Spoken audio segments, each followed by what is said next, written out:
All right, looks like we're ready to get started. I'd like to welcome everyone to the second installment of iCar's ADAS webinar series.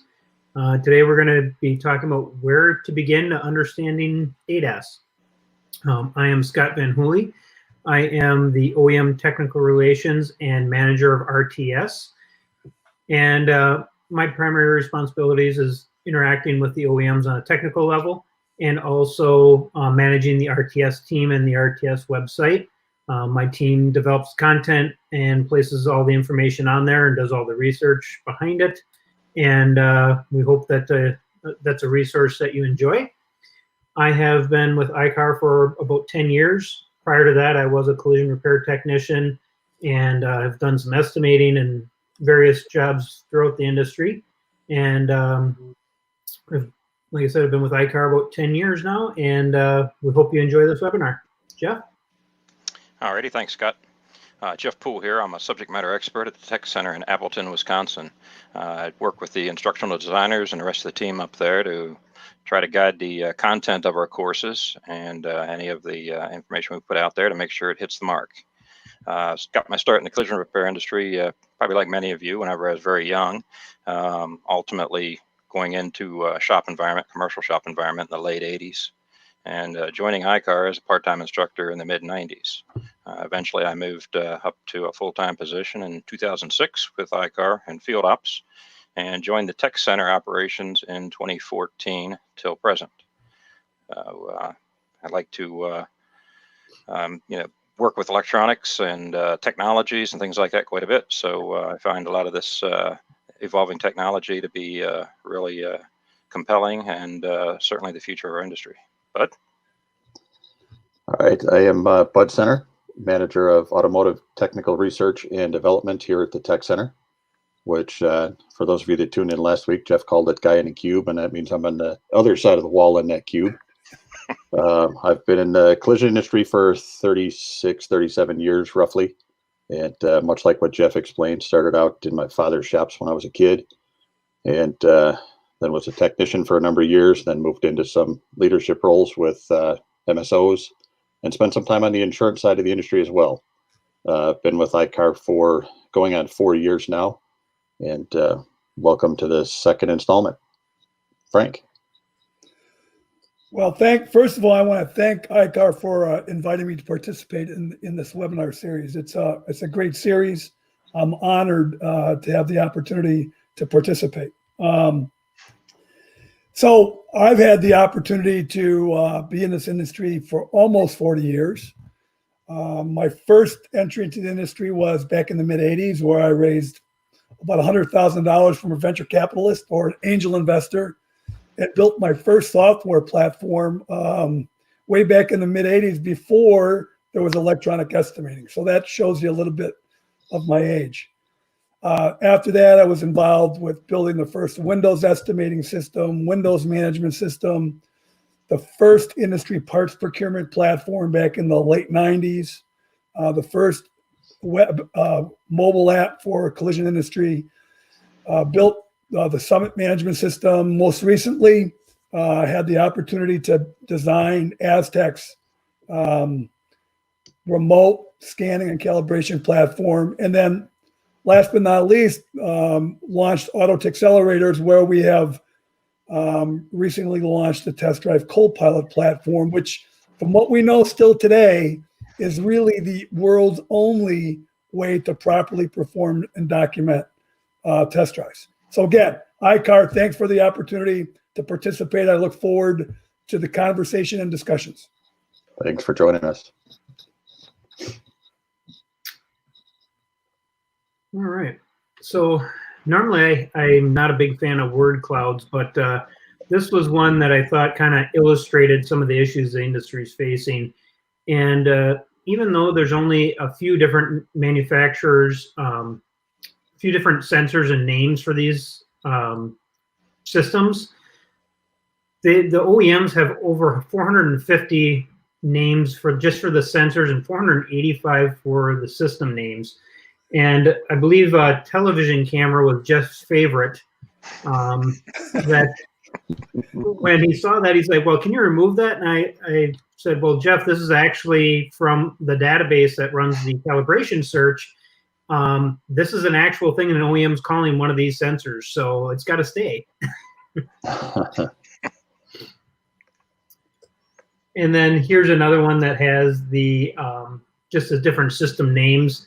And again, if you don't know this information and where it is, it's really difficult to find it because it's called so many different things, and that can be really difficult. So, once you start to understand, there's only a few different systems and 7 or 8 different types of sensors and cameras, all of a sudden things start to get a little bit simpler just from the getting started in this world.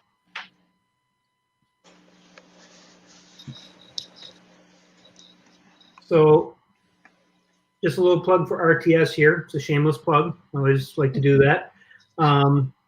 This is where we have commonization of the names for the sensors, cameras, and systems. And so you can see here, the OEM will call it collision mitigation braking system. And then we also have the location of the camera and sensor. And then we'll go into different calibration events and different pieces of information around all of that. And you can find that on the RTS website under OEM calibration requirements search. Scott, it's a really valuable resource, and even as a line car staff member, I do spend my fair share of time in different OEM service information and researching different things. And as I switch from OE to OE, it's just like, all right, how do I get to where I want to be? And I'll jump over to the RTS website, and it helps me out tremendously because my frustration fuse is really short, and like to get to where I'm going pretty quick and make progress. So. Yeah, I think the other piece that's nice with it is it gives you the names of the different systems by manufacturer, and even in some cases what they call the sensor. And when you're in those OEM service sites, a lot of times if you know the name of the system or the name of the sensor, it'll jump you right to it instead of spending an hour trying to figure out what they call it and where to find it. Yeah, I said this before. This is a great tool. When you start to look at, as Scott said earlier, there's so many different names and systems that if you can commonize them, it makes the initial step of the repair blueprint much better, and then obviously throughout the rest of the process. Yep. So let's get right into it. Who needs to know what? Bud, let's start with the indicator and APDA. I think the simple answer to the intro question is everybody in the shop needs to know about ADAS. They need to understand how it affects their job, how it can affect others in the shop, and the things that they do, how it can affect ADAS systems.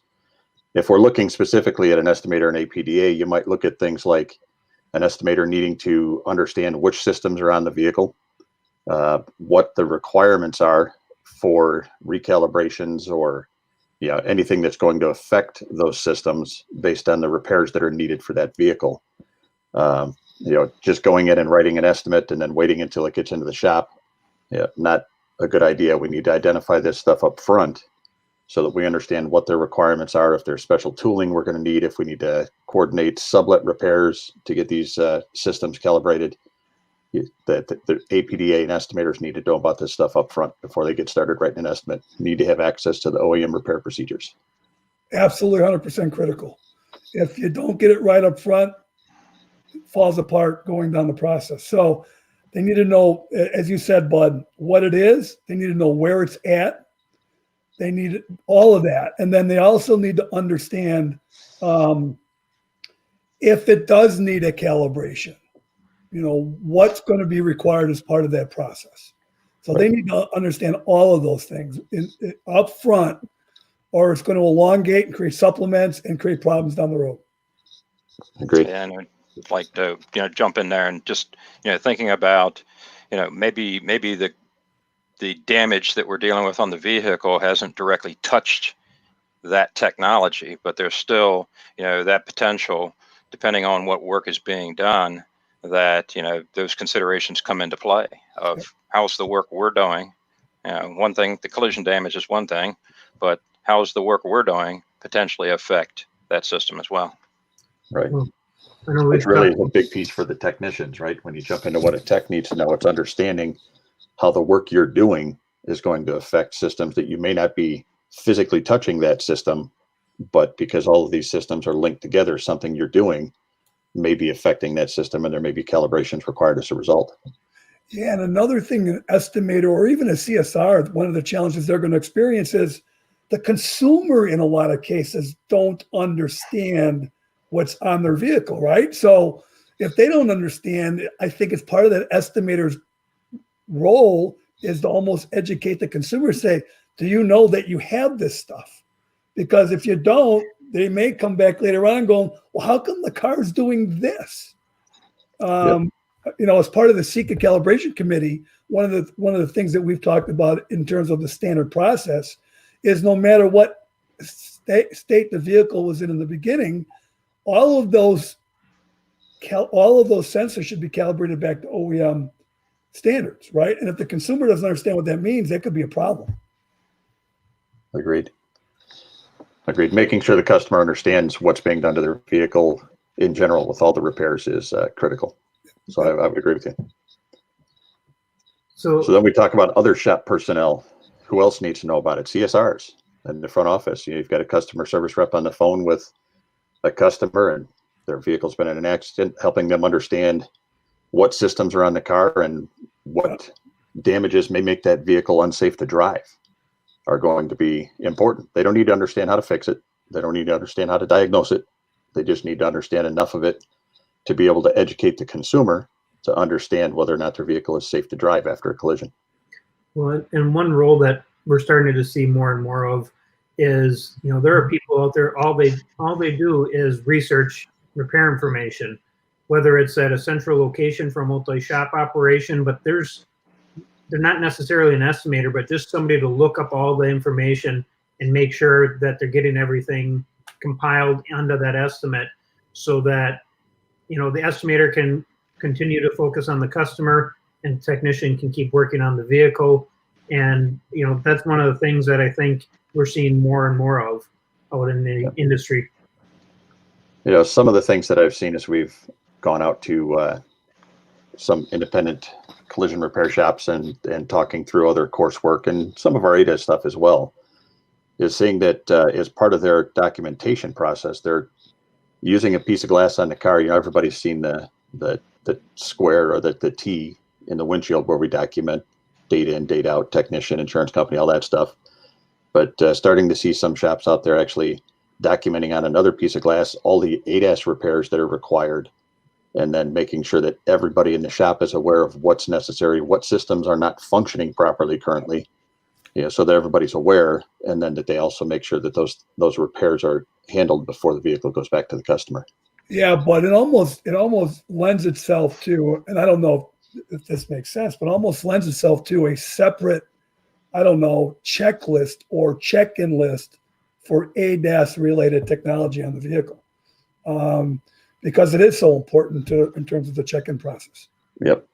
Same with the check-in process, identifying which systems are active on the vehicle. The customer may have had a preference that they turn those things off. And it's probably, it's a business decision, I guess, how you return it to the customer, whether you return it with those systems off or on. But if you're going to return it with the system on that the customer had turned off, you'll need to be able to notify them that, hey, this system is active again, that we've turned it back on as part of our repair process. Yeah, when you talk about other shop personnel, and we'll talk about this a little later as well, but with an ADAS related repair or calibration, one of the things that's going to be really important, and every one of those, is we'll do all the systems work when they're done with the repair or the calibrations, which means there's only really one way to do that, and it's do it for a test drive. So whoever's going to do that test drive needs to understand how those systems operate to make sure they understand that they're operating correctly. Right. And one resource to understand that's usually pretty good is actually the owner's manual. Yep. When we're doing our research, sometimes we have to go into the owner's manual because the service information doesn't always give you a great description of how it's supposed to function. They'll give you how to diagnose it and flow charts and step-by-step procedures, but they never tell you how it's supposed to work. So Right. if you're going to take that test drive, sometimes you got to crack open the owner's manual, maybe for the first time for some of these vehicles, and go through that to understand how it's supposed to function. Because from one model to the next, it can be quite different. Very true. Very true. Taking a little deeper dive on the technician, I'll say role, or that that particular position in the shop. I guess it really depends on, to me, how far do you want to go with this, or how limited do you want to be? In a sense that, I think about bolt-on parts. In some cases, we're just unbolting a sensor and bolting a sensor back on. We're doing some repairs to the vehicle. Of course, repair accuracy does count, absolutely. The structural repairs we're doing have implications to the positioning and alignment of some of these sensors, and to the wheel alignment of the vehicle. And so bolting on parts and things like that, pretty straightforward. But as we start to move forward from that, the next level up from there, in my mind, is calibrations. So having that skill set and that aptitude to ensure that you are following every step, and you're looking at the prerequisites, and all the conditions are met, and the setting is correct, and things of that nature, as you're doing those calibrations, that you're doing those accurately. I know last webinar we had a few comments in the chat log that came through, and perhaps off of that, there were a few rather interesting ones there. And at the end of this, we are going to take and put up some information about how to send us an email and contact us if you want to do a little follow-up there. I'd like to say that perhaps a few of those comments didn't contain the full context, and perhaps some of what I mentioned on the last webinar didn't contain the full context of, because there's so many variables in this equation when you start looking at these ADAS systems. Again, I've been following a lot of the newer developments of the work that's being performed by the sensor manufacturers. And this is an evolving technology. The basic concept of what they're doing is very similar, but they are improving the operational functionality of these systems year by year, and I'll say month by month. And it's going to be impressive what we see them start to do more in the future.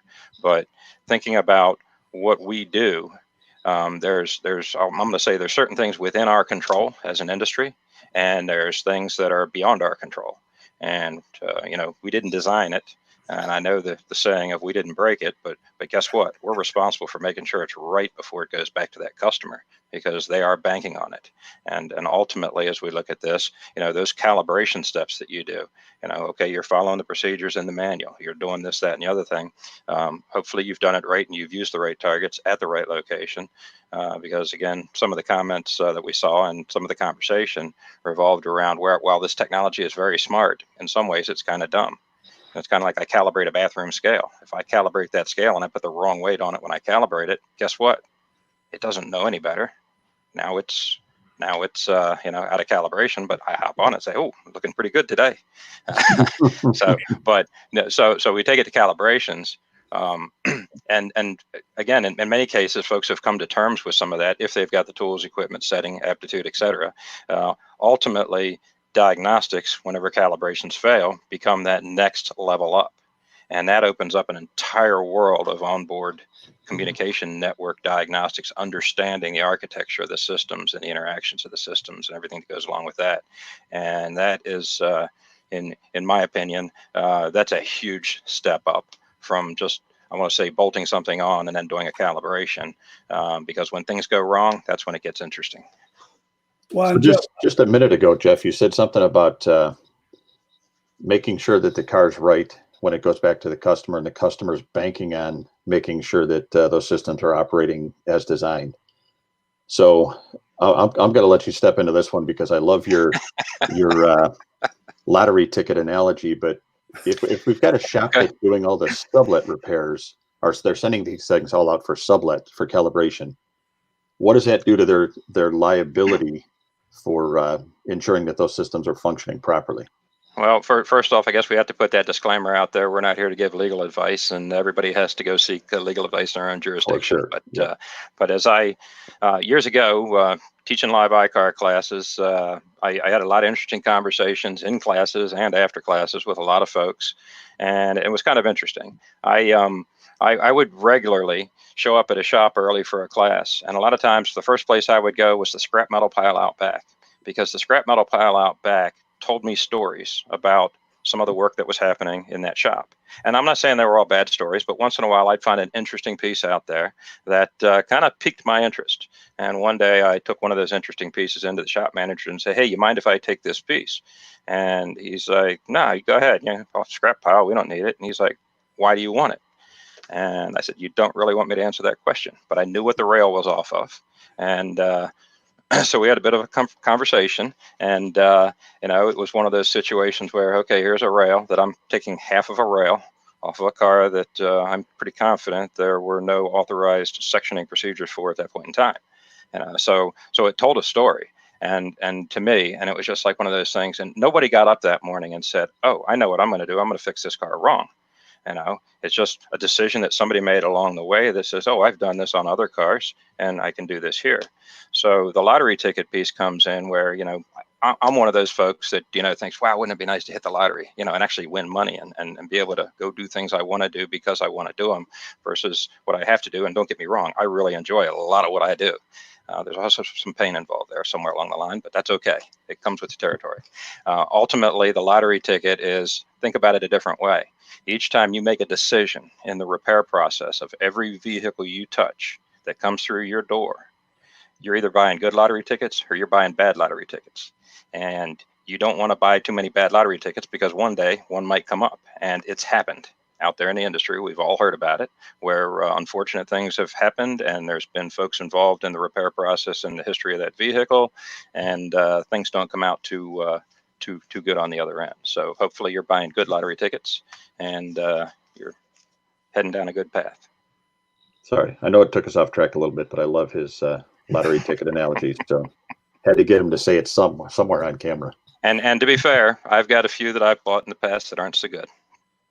And ADAS complicates it. I mean, before ADAS, you could see and feel and see the repairs done. With ADAS, you can't. It's got to be electronic. It's got to be, you have to check electronically. You have to take it out there to make sure the systems operate. So yeah, I agree with you 100%, Jeff, 100%. I mean, we've all been part of these conversations, right? How many times do you hear, well, there was no trouble light, there was no light on, so it's okay? That's a critical comment, but it didn't need a calibration because it didn't set a trouble light. Well, it's just not the case. You can calibrate a sensor wrong, and you'll never know unless you test drove the car to see if it operated correctly. Correct. Because it doesn't produce a DTC. There's an area that I'm curious about, and where how far off is off. And I know to me, in my mind, zero tolerance is it. You need to do it. You need to do it right. So you've got the confidence that it is as designed whenever it goes back to the customer. And there's that piece of it though that, okay, it's only off a little bit. Well, how much is that going to make a difference? Well, there's no way we can. Again, this is kind of the way I think about it. There's no way we can go out there and truly test that system under every different possible scenario that it might encounter to know if it's going to respond correctly or incorrectly. So I mentioned I've been following some of the evolving technology. I attended a different webinar about high-end ADAS sensor calibrations earlier this week. And this is not just high-end cars. In the context that this is a sensor manufacturing that goes to electronic test equipment manufacturers and say, hey, we need to prove these out in laboratory conditions and see how they respond under different conditions before they go out into the real world, and then correlate that data and come back and say, okay, this is how our sensors are designed to respond, and the signals that are going out, the signals that are coming back, et cetera, under these laboratory sterile conditions. Now we bring it out there into the real world, put it out there with cars going everywhere, folks like me running around with no ADAS on their car, and Lord knows what's going to happen. So it's that's the piece of it, that having that confidence when you're done. Okay, I know I've checked all the boxes where I know I've done everything right within my control. That whenever I hand this vehicle back to the customer, I have the confidence that the airbags are going to work again, because there's only one way to check the airbags ultimately in a real world scenario. Yeah, I mean, Jeff, you talk about being off, right? If you take a sensor that's 1 degree off at the vehicle at a distance of 300 some feet, it's 6 feet. Yep. That could put the car in the other lane, right? I mean, so it's critical in getting all that stuff right. It's critical. Yeah. Yep.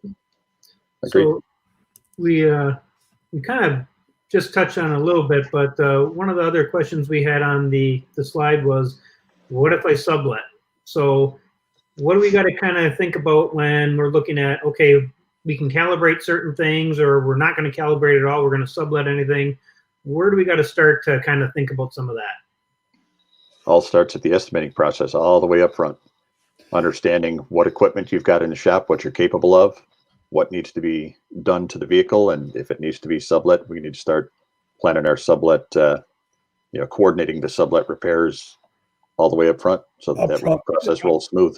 I agree. It's also important to understand that if I'm the shop and I'm subletting that work to a third party, I should set the expectations of what that person who's doing the sublet, what we expect to get back, what type of reporting, what type of information, what type of documentation.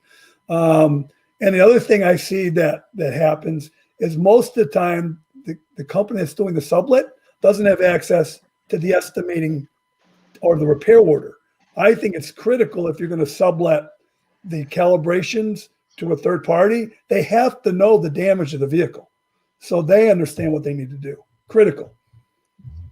Absolutely. So having confidence, I think, that's a piece of it to me, is whenever I think about subletting that out, if I sublet out a wheel alignment operation, I want to have the confidence that I know that technician over there understands this is a collision damage vehicle that we've done work on, and that if there's something there that needs to be adjusted, okay, why does that need to be adjusted? Are we compensating for a bent part? Are we compensating for something that something else that needs to get corrected? Or is this a valid adjustment that we're making? And so whenever I think about this in the world of ADAS, having the confidence that whoever you're subletting that to has, I want to say, all of the information, the knowledge, skills, and they have the right equipment and the right environment, and they're doing it 100% to where it I'll say at least reduces some of your liability concerns, but that doesn't remove you from that chain of vehicle custody.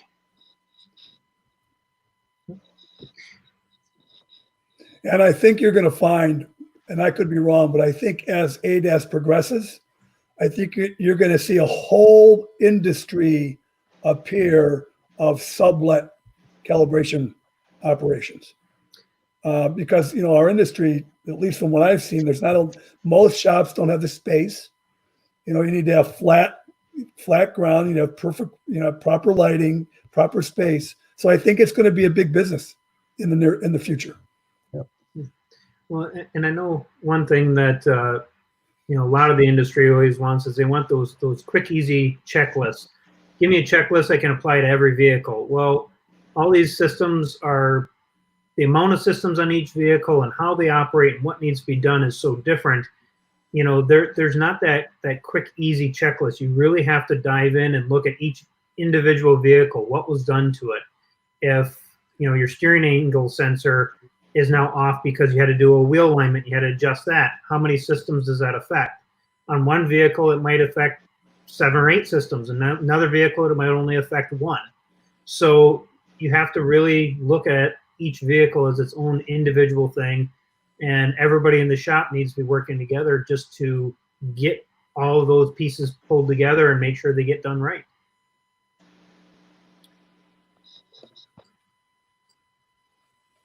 So now let's switch gears a little bit. And what are you documenting?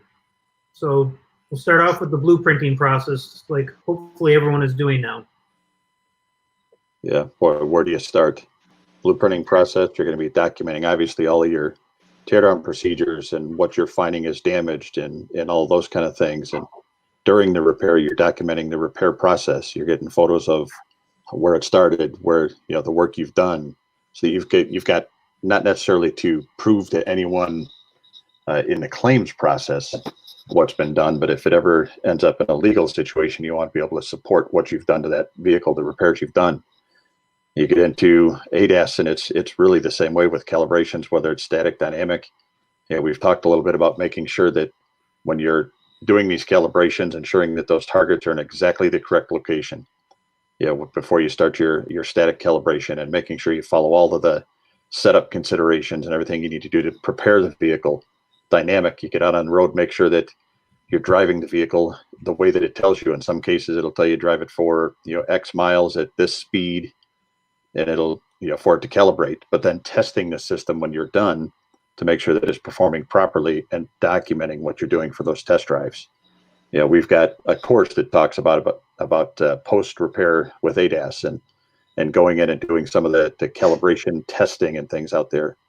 But it's just mission critical that everybody's out there documenting what's being done to these vehicles to support the repairs you've done.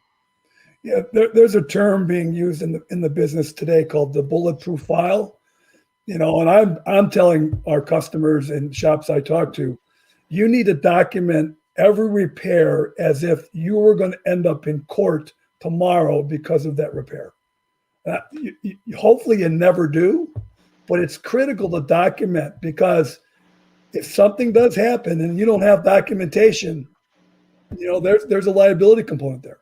Yeah, you sparked a really quick thought here, Frank. You used that phrase you used about every repair, and another phrase I've used is you need to look at every car like it's your car and you're picking it up from a competitor's shop. Is it still okay? Absolutely. I mean, for the blueprinting process for ADAS, again, the estimator or the blueprinter really has to know where all the technology is, how it's supposed to operate, is it damaged or not. I mean, it's almost like it's part of the blueprint, but now it's this extra step because of the technology. Blueprinting, you got to do electronic blueprinting, scan tools, really, really critical. Well, and that's one thing that the industry for years was talking about. Oh, we need to do pre and post scan, and so many people didn't understand that the pre-scan was just the first step, and you actually had to do your homework and go into the repair information, find out what those codes were, and it would let you know the story that you're going to have to tell later, because you went through the repair information and actually figured it out, and not just, I pulled the codes and I'm done. I've documented everything I need. And so that's one thing that we keep hammering on, because it just seems to come up every once in a while. Somebody will say something about that, and it's like, no, that's not all you have to do. You have to have access to that repair information. You have to dive into it. Yep.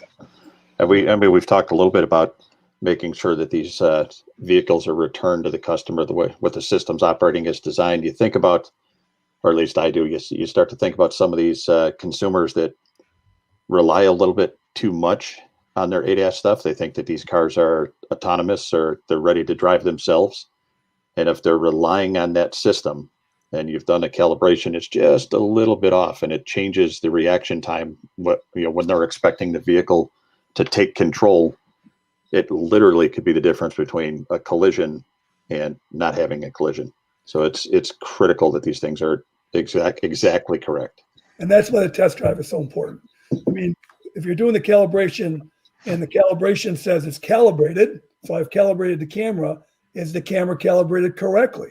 Because the camera, a miscalibrated camera is not going to give you a DTC. Right. In most cases, right? So really, really critical. Documentation during calibration, images of where the target's positioned, images, is the fuel tank full if it's required, images of four corners. I could go through the list. Are the tire pressures correct? Is the tire pressure correct? I mean, what's the vehicle height, right? There was a recent SEMA session related to these tricked up trucks. It changes the way that ADAS technology is going to work on those vehicles as well. So there's a lot of things that need to be done and documented. Agreed. So because I know Jeff won't want to pass this one, I don't know if Jeff, you see we've got a question out there that says, when calibrating a hybrid, can you still use a battery maintainer? And I know electricity is your life, so you'll want to answer that one. So this could turn into an hour-long discussion about battery chargers, battery maintainers, and different battery technologies that are out there.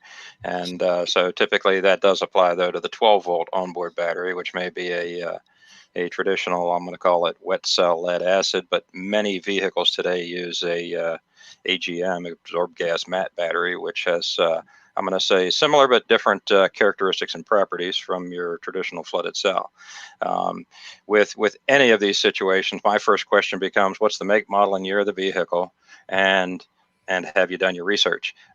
Because for me to put out the blanket statement of, well, depends on the calibration, depends on what you're doing. I know many cases those maintainers, the intention being that you have a very steady, very filtered power source hooked up to that, I'm going to say low voltage system or 12-volt system on a vehicle, where that vehicle might be sitting for an extended period of time, which comes more into play where you've got situations where perhaps it's a programming session, where some of the programming sessions run for a long time on some vehicles, depending on what's being reprogrammed.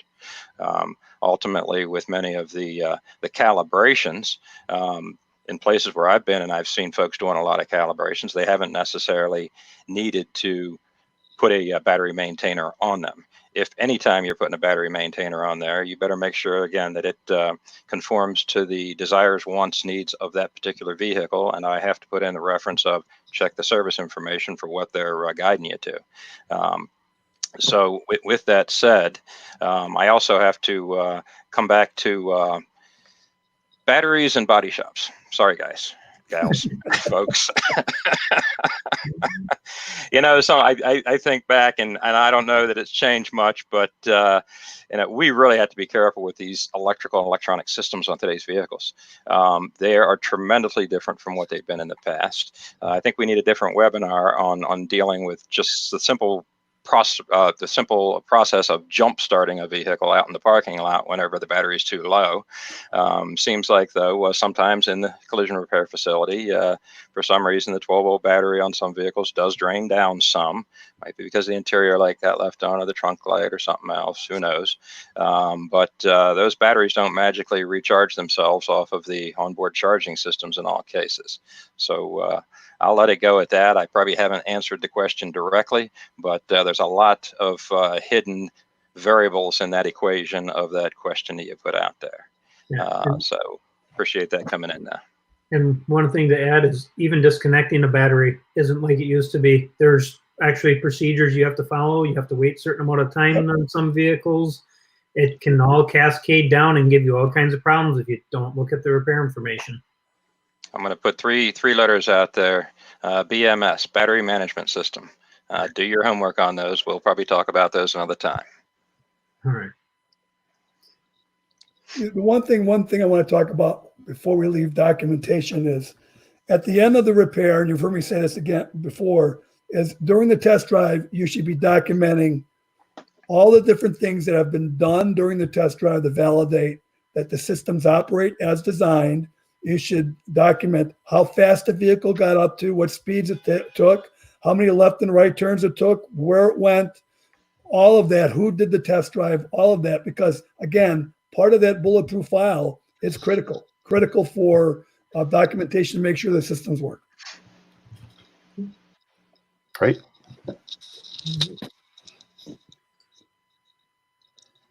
All right, so the next thing we've got on the agenda, we've got our next upcoming, oh, I'm sorry, I'm jumping ahead even from where Scott's at. We're now talking about courses you can take to get more information on the things we talked about today.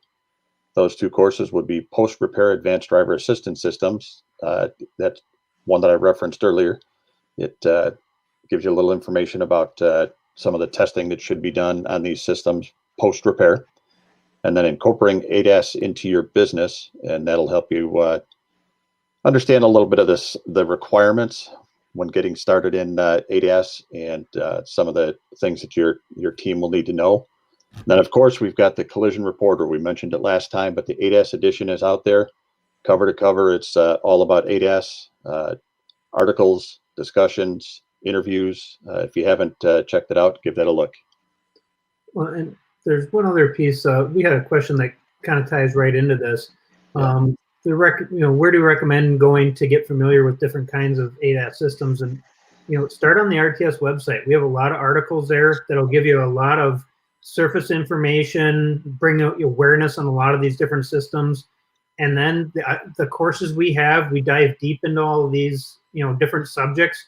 And so you're not going to be able to take that iCar course and then go calibrate every vehicle out there, because you still need the repair information.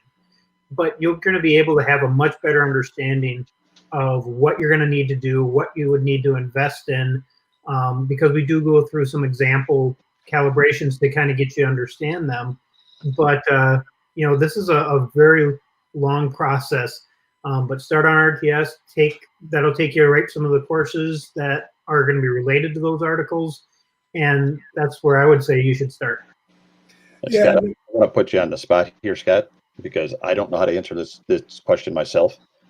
But if somebody wanted to subscribe to the RTS feed, how do they do that? Because you guys have sent out on ADAS a couple hundred articles over the last couple of years. So I'm just curious how they would subscribe. Well, all the articles are available for free. And right now, going through the COVID time here, we do have the RTS website open to everyone. But after that point, you can, if you take training with iCar, you automatically get access to RTS. So go and sign up for the courses you need to take anyways, and you get access to RTS. Platinum individuals, gold class shops all have access. And then we also have a year-long or a day-long subscription. But I really encourage everyone just to go and take the courses, because you're going to get RTS and you're going to get the knowledge from the courses. It's the best of both worlds. Great.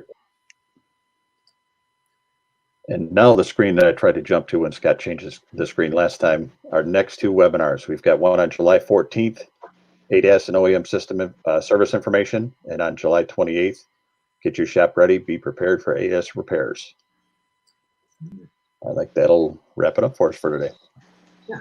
So, and this is the link that we had mentioned earlier. If you have any suggestions of courses or anything you'd like to see, you can go to this link and get to an email box, and you can submit those, and the technical team goes through those and reviews any suggestions you might have, and you can help contribute what we need to be working on. So if you have any questions right now, you can submit them in the chat. Looks like we have one, your take on aftermarket versus OEM calibration tools. So not sure that we can really touch that one. It's a business decision. OEMs have their position on it. There's some very good aftermarket systems out there. It's really a business decision, in my opinion.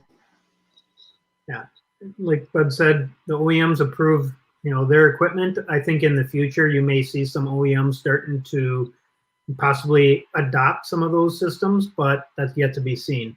Until that happens, it's hard to say which one is going to be the best one, because right now there's so many different targets and stands and all kinds of special tools you need using the OEMs. And I understand the desire for an aftermarket one size fits all, but it's still kind of in the infancy of that process at this time. Yeah, so I think it. Sorry, Frank. I think it comes down to also, again, back to the confidence level of and as you look at some of the different equipment that's available, some of the folks, I'm going to say, behind that equipment are in some cases pretty well ingrained with either tier 1 OEM supply or perhaps other relationships at the OEM level that gives them perhaps unique perspective and insights into some of this. So ultimately, I have to default back to it is a business decision, just like scan tools. There's lots of folks out there using all OEM scan tools. There's lots of folks out there that are using non-OEM scan tools, and understanding what you're dealing with is really, really critical here. Yeah, I was just going to say, Jeff, that I don't know of any OEM that is approved or certified any aftermarket targets for calibration yet. So, right. All right. So it doesn't look like we have any questions we haven't touched on. Do you guys see any I missed? I'm No, looking. I don't think so. I think we're good. All right. All Well, right. Well, thanks everybody for joining, and I guess we'll see you on July 14th. Bud, Jeff, and Scott, thanks a million for inviting me. I really, truly appreciated it. Thank you very Thanks much. for joining us, Frank. Thank you, Frank. thank you, Thanks, everybody.